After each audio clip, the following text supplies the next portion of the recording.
Bona tarda. Us dono la benvinguda en aquest raconet del Pim Pam Conte. Soc la Patrícia, de la Biblioteca Central, i avui us explicaré el conte de la Rínxols d'Or i els Tres Ossos. És un dels primers contes que vaig començar a explicar, sobretot quan hi havia canalla petita per casa. Així doncs, si esteu a punt, comencem, perquè en un pim seiem, en un pam escoltem, i aquest conte comencem. Vet aquí que fa molt i molt de temps hi havia tres ossos que vivien en una caseta enmig del bosc. Era una casa molt endreçada. Cadascú tenia les seves coses.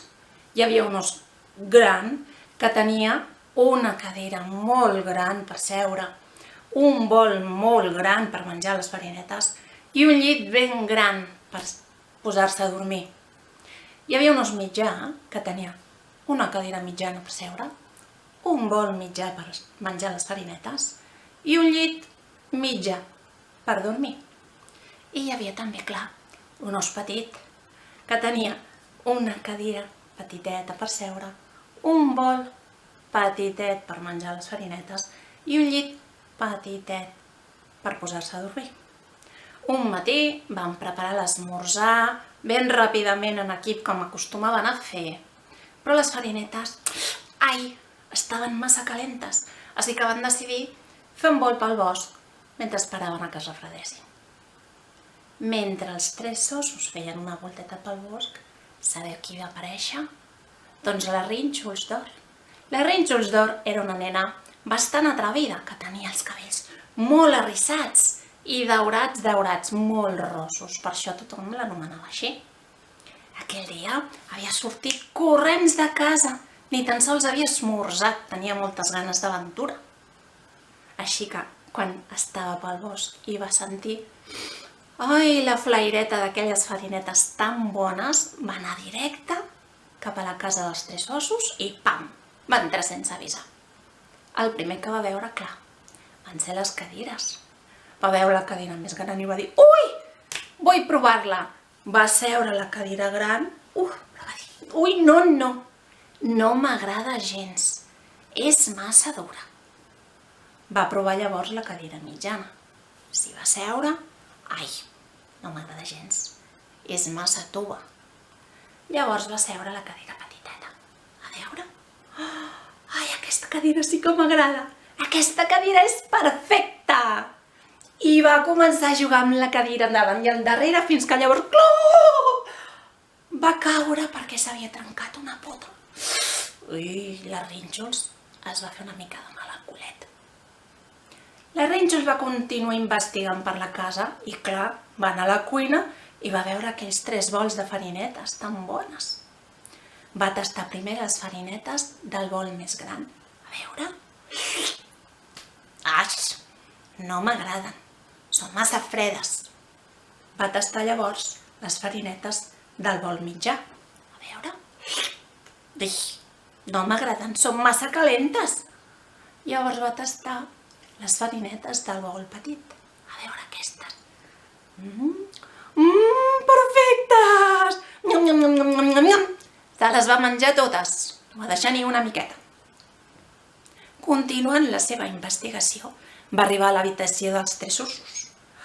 Després de menjar, clar, li havia vingut una mica de cansament, així que va provar el llit més gran.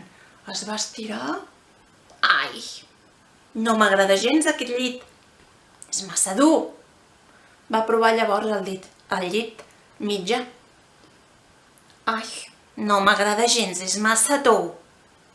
Va provar llavors estirar-se en el llit més petit. A veure...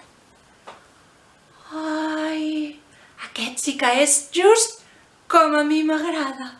S'hi va estirar i de seguida li va agafar una son dolça. Es va quedar dormida. Mentre la Rínxols d'Or feia tot això a casa dels tres ossos, els tres ossos van tornar. Havien decidit que ja havien fet una passejada prou llarga com perquè les farinetes es refredessin. Quan van entrar a la casa, de seguida van notar que allà passava alguna cosa estranya. L'os gran va mirar la seva cadira i va dir amb la seva veu ben fonda: algú s'ha assegut a la meva cadira. L'os mitjà va mirar la seva cadira i va dir amb la seva veu ni forta ni fluixa: ei, algú s'ha assegut a la meva cadira. I l'os petit va mirar la seva cadireta i va dir amb la seva veu tan fina: ei, algú s'ha assegut a la meva cadira i l'ha trencat. Uf, quin disgust que va tenir l'os petit. Llavors van anar a la cuina i van veure els bols de farinetes. L'os gran va dir amb la seva veu ben fonda: ei, algú ha tastat les meves farinetes. L'os mitjà va mirar el seu bol i va dir amb la seva veu que no era ni forta ni fluixa: ei, algú ha tastat les meves farinetes. I l'os petit va dir amb la seva veu tan fina: ei, algú ha tastat les meves farinetes i se les ha menjat totes, no m'ha deixat ni una miqueta. Pobre os petit. Els 3 ossos, amb molt de compte, van anar cap a l'habitació. Van obrir la porta i l'os gros, mirant al seu llit, va dir amb la seva veu ben fonda: ei, algú s'ha estirat al meu llit. L'os mitjà va mirar al seu llit i va dir: ei, algú s'ha estirat al meu llit. I l'os petit, mirant al seu llit, va dir amb la seva veu fineta: ei, algú s'ha estirat al meu llit i encara hi és. Oh, quin ensurt que van tenir els 3 ossos. La Rínxols d'Or, amb tot aquell embolic d'ossos amunt i avall, es va despertar. Va veure aquells 3 ossos que la miraven una mica enfadats. Ai, quina por, 3 ossos que se'n volen menjar! I va sortir corrents: cames, ajudeu-me. Els 3 ossos, quan es van recuperar de l'ensurt, van arreglar la cadira de l'os petit, van tornar a fer els llits i van tornar a preparar les farinetes per esmorzar. Això sí, van decidir que d'ara endavant, quan sortissin a passejar, tancarien la porta en clau per si de cas. I vet aquí un gos, vet aquí un gat, que el conte dels 3 ossos ja s'ha acabat. Espero veure-us aviat. Adéu.